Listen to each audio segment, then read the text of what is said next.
আসসালামু আলাইকুম এভরিওয়ান। সকাল সকাল উঠিয়ে দেখি খুব রোদ উঠিছে। রোদ উঠিলে সকালে একটা বহুত বেশি ভাল লাগে। এরপরে আমি গতকালকে কাপড় দিয়ে দিয়েছিলাম, আমার বিছনার মাঝে রাখলাম। তারা রাত্রি আইয়া হই থেকে ওখানে ঘুমাইছেন। আমি ডাকিছিলাম, উঠিয়ে আমার দিকে দেখে আর শেষ আমার কাপড়ের কাম আবার দিয়ে দিতে লাগবো। এরপরে দেখি মায় মাছ একটা কিনছইন, কিনিয়া ওটার আচার রাইতরাতে। এটা কি জাতির মাছ কমেন্ট করিও চাইন সবে।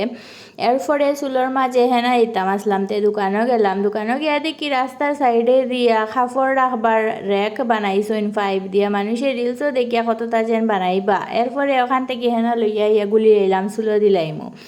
এরপরে আইয়া দেখি দোকান দেখি মা তো চাউল জারাত বই গেছো আইন। আমি চাউল জারা উড়াইতে পারি না, আমি দুইটা খাম পারি না। একটা হইলো মেড়া ফিটা বলা, আর 2 নম্বর হইলো চাউল জারা। এটা আমার দ্বারা হইতো না। এরপরে খাতা একটা ওখানে ফালাইলাম, সেলাই করতাম, কারণ খাতা আমি ইউজ করি, আমার ভাল লাগে ইউজ করতে।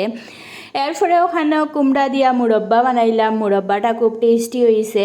কুমড়া ফাঁকনা কুমড়ার সিজন তো, এর লাগি ফাঁকনা কুমড়া একটা দিয়া বানাইছি। এরপরে রাত্রে ওখানে কদু দিয়া মাছ দিয়া বড়া, এরপরে ওখানে কদুর বাখলা চাটনি দিয়া ডিনার করলে। ভিডিও ভালো লাগলে লাইক ফলো করবা। টাটা।